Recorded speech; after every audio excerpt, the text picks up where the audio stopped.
Welcome back to another live and amplified Indie Fusion podcast. I'm your host, Tom Quiet, and we are back at it again with another amazing podcast.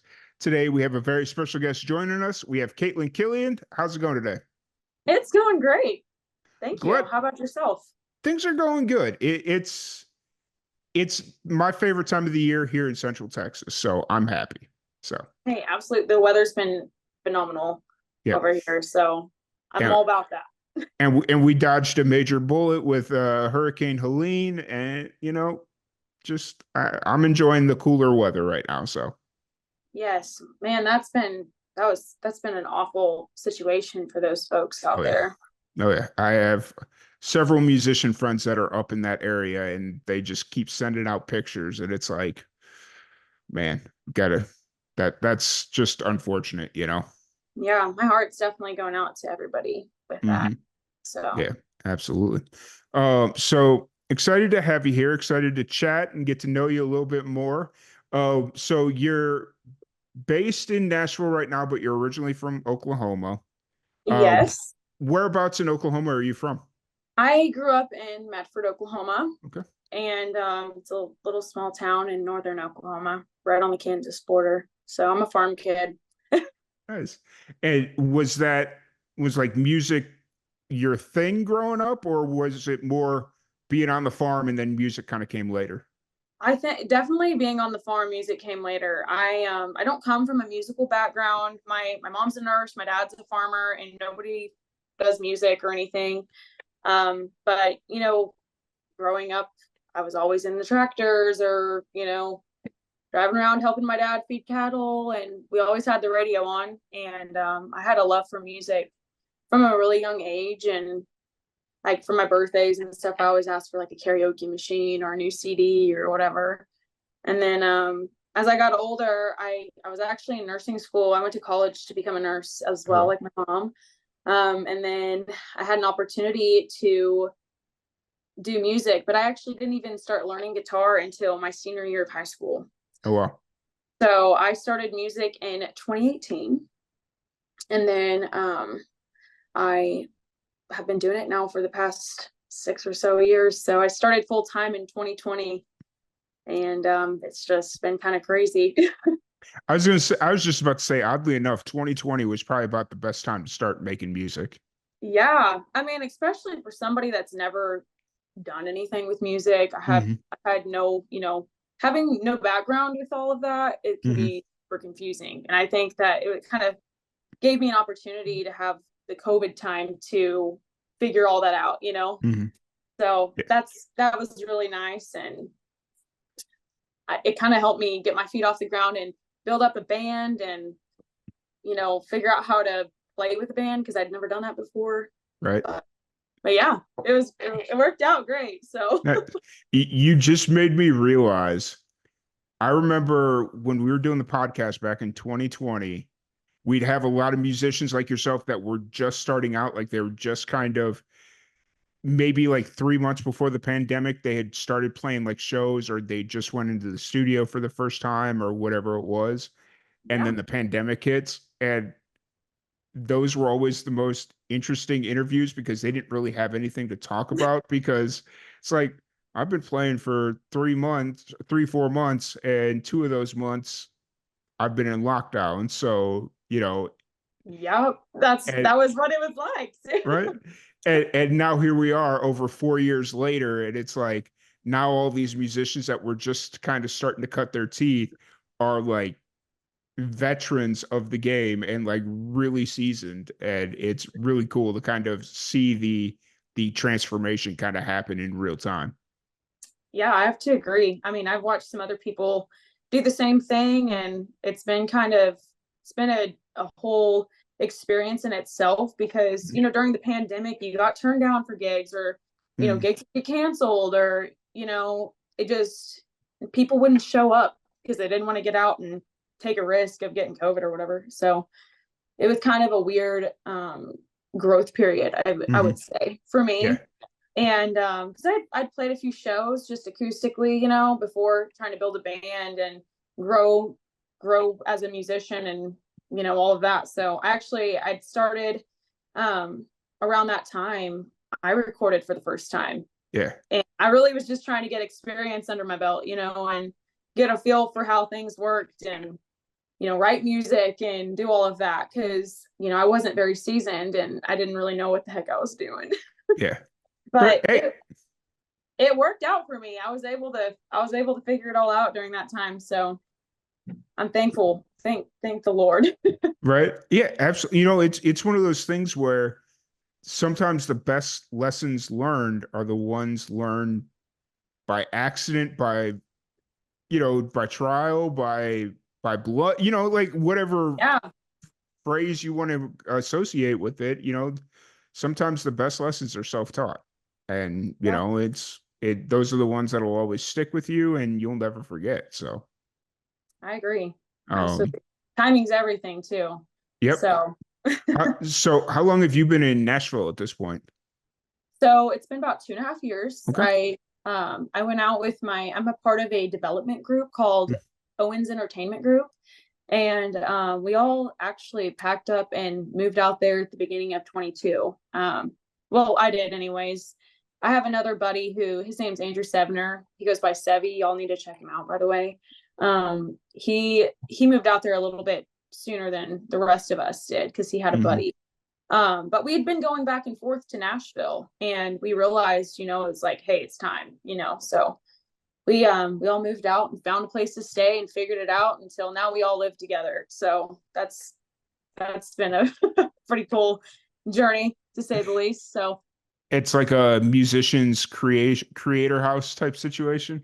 it is, yes.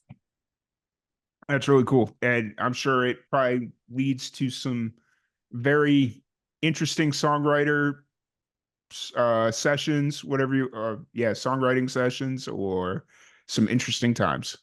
Yeah, you might be having dinner, then all of a sudden, hey, I got an idea. Let's sit down and figure this out. It's kind of an opportunity. Our friends might be over and something might just start happening. You just never know. That's when some of our best songs have been wrote. So Nice, nice.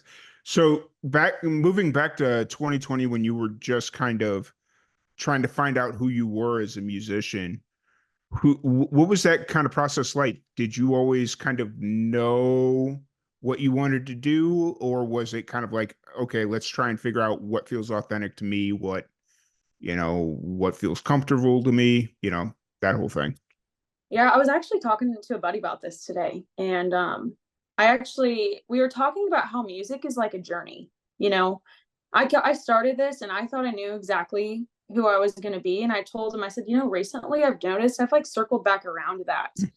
And I feel like I went through it's just part of your growing and developing and, really dialing into who you want to be and who you are. And, which I think life is like that too in general. But I've noticed, I grew up on the Chicks and all that early 2000 style music. And, I loved that when I started. That was like, that's who I wanted to be, like I wanted to be who I grew up on. And, Yeah.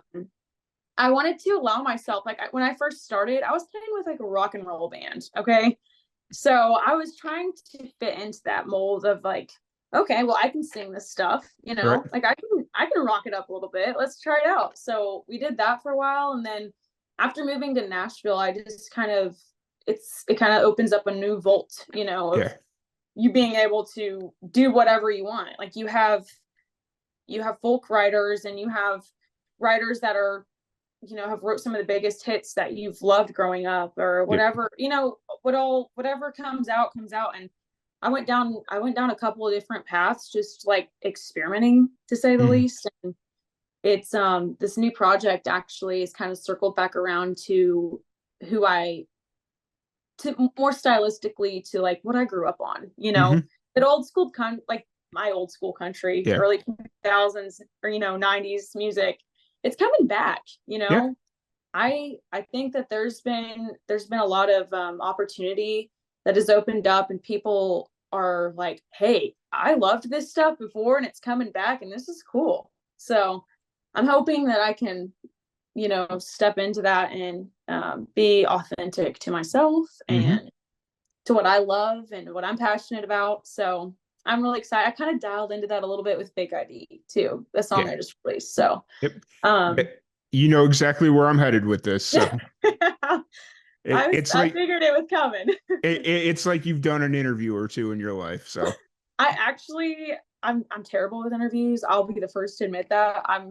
I could talk to a post, but when you put mhm. a camera in front of my face, everything falls apart. So, Yep. Yep. See, I have that exact same issue. Is like I'll sit here and have conversations to nobody or with nobody, but I've been trying to get better about getting myself as a guest on podcasts just to kind of see the other side of things.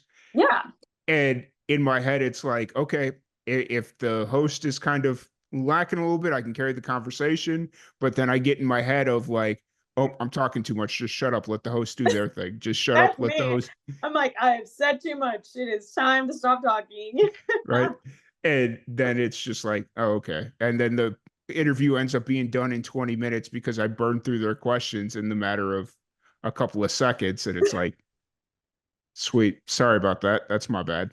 My So, bad. Yeah. oh, so do you feel like you said, or do you feel like Fake ID is like your most authentic version of yourself as a musician? Well, that's a hard question because my whole first EP that I released was all like very, very personal. Hmm. So it kind of was supposed to be an introduction to me as a person and like things that I faced in my life and Hmm. who I am, and it talks about my family. And if you go back through, you'll hear all of that. I had my best friend passed away in 2019, and I wrote a song for her, and then I wrote about my family and being a part of that life, and my journey with Hey Highway of experiencing life's trials and figuring out who I am and making it to where I want to be. And like it's just so that all of it is very, very authentic. Um and it came straight from personal Yeah. experiences, which I love to storytell in general, and which Fake ID is a story, and I love being able to tell the stories. It's Yeah. just it's entertaining. Like some of my Yeah. favorite songs of all time have been stories, and I just think that there's something really special with that. So to be Mm-hmm. able to properly do that, I think the style of it, Mm-hmm. comes with time. You'll Yeah. figure that out. And I think that I'm right there now. Like I feel more comfortable, and I think it's just because I'm getting my feet set in Nashville. Yeah. Like I'm figuring it out. I'm kind of coming around onto who I am because I haven't been doing this for very long. Mm-hmm. Like I feel like it's just kind of an opportunity, the opportunity of me figuring out who I am and everything. I feel like it's kind of come full circle, and I'm sure I'll say this again in 5 years, but For sure. you know, I 100% get where you're coming from. You'd mentioned that Fake ID is like a story, but do you feel like you pulled that story from a very real place, or is this just like you making the story? Now, that sounds very harsh, but I don't know how no, else to word no, it. I get it. I will say, like, I went and got to experience college, Hmm. and I went to Northwestern Oklahoma State University, and the story was inspired by a trip to Austin. I'm not going to get into details, Yeah, I but guess. so yes, I wrote that song off of a college mindset basis. Yeah, I'm 26 years old now, and I've got to learn how that yeah, life was. But those were my prime memories of like yep, making mistakes and being a college kid, and living in my 20s. Like I was broke, but I was yep, having a good time, and we figured it out, and it was just living the college life. yep. I look back at my years in college and it's like I have no idea how I lived on $700 a month. I mean, seriously, yeah. That's where that's where I was coming from out of that. Most of these people I'm singing to, I was trying to like target my audience, and I went out on tour with Wyatt Flores for a little while, and Oh well. he his people that come to his shows are all college age kids. They're Mhm. kids in their 20s, they're 18, they're in that moment. Heck, half of them probably had a dang Fake ID at the venue, you know? So I was just kind of inspired by being around, for one, Wyatt, and then Yeah. for two, just like having that scene. I was just kind of looking back, it made me feel old, but looking back on those memories of being 20 years old and, you know, figuring out life and making stupid mistakes and, you know, being a college kid. Mm-hmm. So that Totally. was definitely, that was the main storyline about all of that. And my friends, they call me, the guys I live with, they call me Kathy. So that's why I had to throw that in there, kind of like the alter ego name thing. So, which Yeah. is a whole other thing. But I wanted to kind of keep it realistic. And you see all the time too, like I'm from a small town and you walk Mm-hmm. into the bar and like the bartenders know who you are. Yeah. You know, you Right. can't get away with having a fake ID in a small town or anything. Right. So I I was like, kind of, I wanted to incorporate a little bit of, you know, that small town feel. mm, And I've never been to Waxahachie or Waxahachie. I don't really yeah. know how y'all pronounce it down there, but It depends on who you talk to and what part of the state you're from, but Waxahachie is how I pronounce it. So okay. Hey, that's a whole discussion in itself, I right. guess. I've Right. I've gotten called out on that one too. Right. Um, so, It but yeah. this you brought up a very funny story, and I kind of want to make a side note to it about walking into the bar, or everybody in your small town knowing who you are when you go into the bar to grab a drink. I had when I was I think I was 20, 21. I was working at a liquor store. I was doing like stocking the coolers and stuff like that. And when I Uh-huh. first started working there, I saw a buddy of mine who was 4 years younger than I was. So he was like maybe 17. And he comes in, grabs like 3 cases of beer, checks out, and all this stuff. And I was like, okay, first time I'm not gonna say nothing. Like it is what it is. And then as I was leaving to go to college, because he'd come in every Friday night, and I'd go up to the store clerk. I was like, you realize I'm 22 at that point when I was getting ready to leave. I'm 22 and that guy's 4 or 5 years younger than me, right? And he's like, oh, I know his mom. So like, I know where he's going. It ain't that big of a deal. And I'm like, boy, if that's not some small town BS, I don't know what is. That is some, Yeah. Right. that's crazy. Yeah. Dang. He I was, wonder how long he kept his job. no, he owned the place. So it was whatever. So it's just like as long as the feds aren't coming in, it is what it is. That's So that's crazy. I eh, don't know if you could get away with that here. I will say that. And I right. definitely, like, I don't condone that. I don't promote No, that. But not at all. I will say it is kind of crazy. Like, you know, my mom, when she was in high school, you had to be 18 to get in the bar and drink. Mhm. You could buy alcohol when you're 18 years old. It's just things have changed. But I know there's a lot of people, especially like parents, you know, they look at it like that and it's like they're an adult, like they're fine. Mhm. And it is kind of crazy to like think people do that, you know? Right. Get away Right. with that. It's like that magical serum where they have a fake ID that says they're like 21, 22, and they use that same ID for 2 or 3 years. And then they come back with their actual ID when they're actually 21. And it's like, Yep, man, you're a jerk. that's right. Right. Um, so where are you kind of at creatively right now? What are you working on? So I actually just had a meeting, but we are about to start cutting another EP. Nice. So that's in the works right now. I'm still trying to write until that's finished, but yeah, we're hoping to get that cut and released hopefully at the top of next year. So Nice. Nice. that's the goal. We'll Nice. see. So you'll have a whole fresh new body of work for the beginning of the year. That sounds Yep. So that's what's going on right now. And you know, nice. you kind of have to like try to surpass all the holidays. So Right. use Yeah. that for recording time and studio time. Oh yeah, for sure. How's the writing been? Like how's that process been for you recently? Honestly, it's been amazing. Hmm. Like I've got to work with new people, and the people that I've been working with has been, you know, like off the charts. I feel like a small town Oklahoma girl walking into a room sometimes with people that you have that much respect for, you almost feel like, holy cow, like how the heck did I get in here? You know?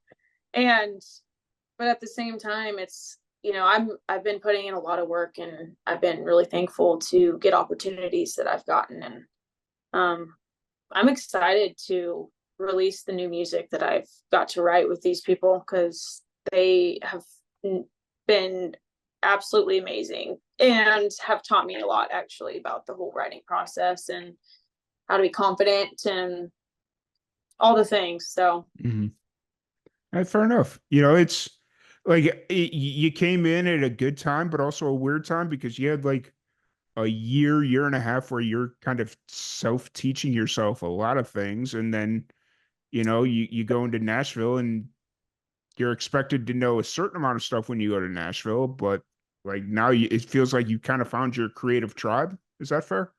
I would definitely say so.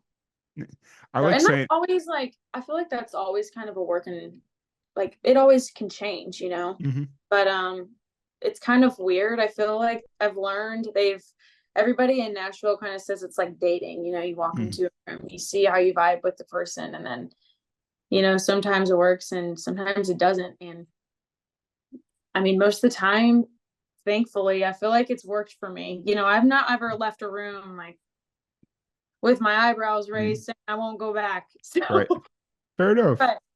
but yeah, I really enjoyed it a lot. And it's cool because you'll leave, and then before you know it, you're like, oh my gosh, these people just got a cut, and they just got a number one song, or it's just holy cow. Like, Yeah. that's awesome. Right. Right. Fair enough. Oh, and so then outside of music, what do you like getting into?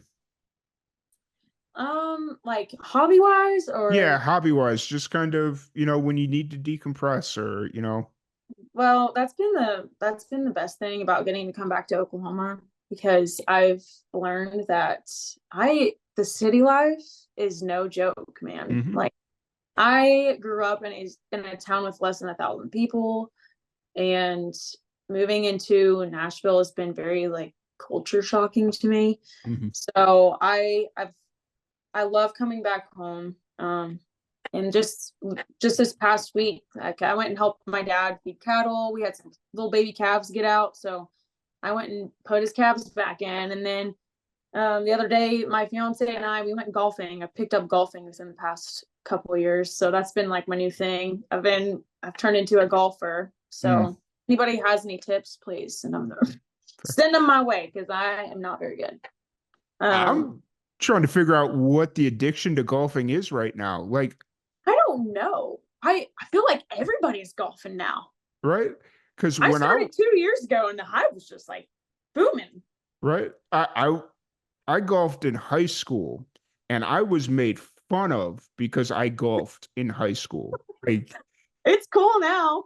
and now it's the cool thing to do. And I don't know if I could swing a club if I wanted to. It's just, yeah, age Yeah, catches up to you. So, that's funny. Yeah, I used to actually, in college, I lived with some golfers. So mhm, I never, like, all through high school, or, I never golfed. And even when I was in college, I never golfed. I'd go out and drive the golf cart. But mhm. it wasn't until the past like couple years that I even decided to try to get out there and figure it out.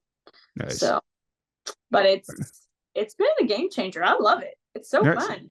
it's one of those things where it kind of connects two different things. One being a like just kind of being outside and being able to disconnect from everything. Because I hear that's like a common thread amongst all musicians where they like kind of being outside and being able to disconnect.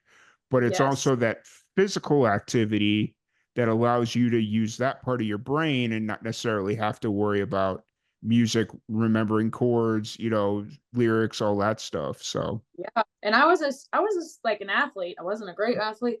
I was an athlete in high school. And so I've noticed myself missing that. And I think that that's kind of helped give me a little bit of satisfaction of, maybe I'm trying to do a sport, mhm, but I'm not trying to run. fair, fair. What was your sport in high school? I played softball and basketball, and then um, I can't even say I did track, because I did track, but I really didn't. I was not a very good track girl. So My favorite sport was basketball. Fair enough. Were you one of those athletes where you signed up for track just to stay in shape for basketball and softball? Pretty much. They Fair. said if we didn't do track, we were gonna have to do other things. So we were still gonna be running Right. regardless. We So had a off season was for you had to run. Yeah. So We had a couple of guys that were like football was their thing, but then it mhm. was like, we need you to stay in shape and stay out of trouble. So you're going to join the basketball team, and then you're going to join the baseball team, and we're going to keep you out of trouble all year long. And Yep. it's like, okay, that's very funny. So, Yeah. And in a small town, most athletes like they have to play all sports, mhm, because we don't have very many kids. So we always had to play everything. mhm. So I I picked up a shot put and I just threw up the shot put in the track meets. So Sure. that was I was terrible. Absolutely terrible. Never was a good shot putter, but I mean, at least I showed up. Right. Yeah. You showed Put in up, my you showed up, you made some noise, you did your thing. You time. had some Yep. good laughs on the way, so I feel that. So Oh, I was always a socializer. I like to go to ah, events, talk to people. fair, very fair. So show wise, how often are you playing right now? Are you playing pretty consistently, or I haven't really been honestly playing a whole lot lately, but I've been doing some like different acoustic shows and mm, local stuff just to kind of, you know, keep my muscles going and stay in shape with that. But for the most part, I've been just really trying to focus on my writing and mm. pushing my social media and content and all that. So, but yeah, I have a show coming up here in about maybe a couple weeks now Mm. in Texas, actually. Nice. Where you So, where you coming in Texas? I'm going to Cleburne, Texas for an event. Okay, that's Cleburne. Let's see. My buddy Josh is from Cleburne. He says it takes about an hour and a half, so not too far. Okay, yeah.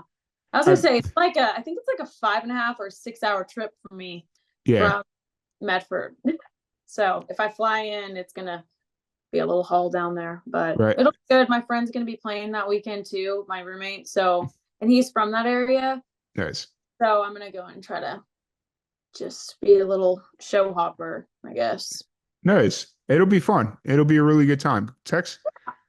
I'm assuming since you live in Oklahoma, you've been to Texas. Oh yeah. We used to Okay. play shows in Texas. Okay. So yeah, I've whenever I was doing my full band thing, we were going all over Oklahoma, Mm, Texas, Kansas, just for that whole year of 2021, that was my thing. mm. I got to see Texas a lot more than I ever have in my whole life.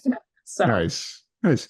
All right. So kind of before we wrap this up, I had heard you brought up the band earlier, but we kind of moved on to something else completely before we got to talk about the band. How was the transition out of the band, kind of focusing on your own solo project? Was that a hard transition for you, or did you find it was the band did you kind of hit a point where it was like, okay, we've completed what we wanted to complete. Now let's go do something else. so I actually I have a kind of a funky story with Okay, this.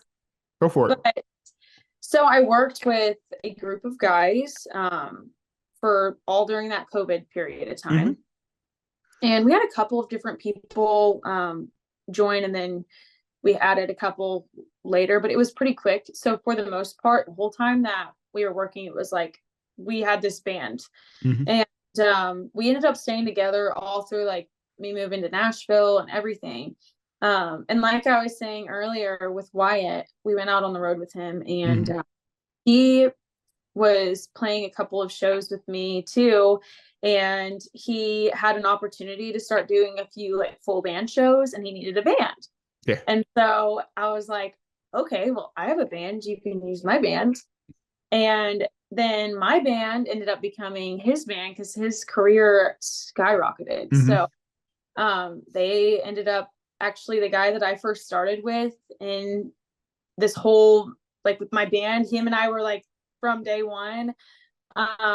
He's still playing for Wyatt. So and Oh he well. actually he still lives with us in the house, and Nashville. But so I actually, within this last year, I had to build a new band. Mm. And that was super scary for me. It was a big adjustment because I'd been with the same guys, since I started, and it was my only experience with the band, and so I had to I was excited because I felt like I had an opportunity to build more of what I was wanting stylistically. Yeah. And so that was the benefit of getting to build a new band and kind of have them learn my new songs. Yeah. And but yeah, so while I was out on the road, even touring with Wyatt for most of the time, I was still using my band. So they'd come out for me for the opening show, and then they'd go Mm-hmm. and Wyatt afterwards. But yeah, it's been a really good transition though. I think we're still kind of like filling out the band as of right now. But everything is definitely falling into place. So Nice. That's really cool. It's it sounds like it was a transition that needed to happen. yeah, it was great. It worked out honestly for them for the best. And they all fit really, really well with Wyatt's project that he was, Mm-hmm. with all of his style and vibe. Like they clicked with that and they took off with it, and they still to this day sound Yeah. phenomenal with him. Right. And but it's really cool to like be able to watch, you know, them grow and develop and be a part of that, you Yeah. know. For sure. So For sure.